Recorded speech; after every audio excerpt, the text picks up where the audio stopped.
घर में भी घुसने लगा। ना साहब, आपके क्रिया हमारा इतना छोट पिचकारी नहीं, हम तो बड़ा रखे हैं झूठ ना। बोल रहा है। साहब इतना खेसरिया या बारा लगी गए। अच्छा।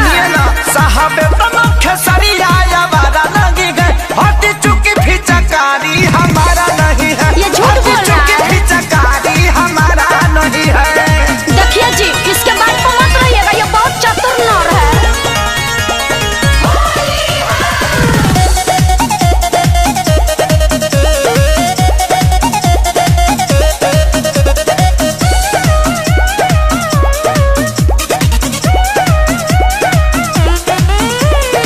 खिड़की से हेलल या देहिया से खेलल, हमरा बुझाइल जब लागल हपाला। झूठ बोल रही है साहब। जबनिया चक्का रह गइनी भचाका, भागल ह कोइनी जब चोर चोर हाला।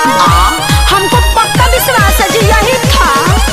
झूठाई लजाम सारा सोनाई लगावतिया। चुप रहो। हमके फसाइए फागुन में। अच्छा।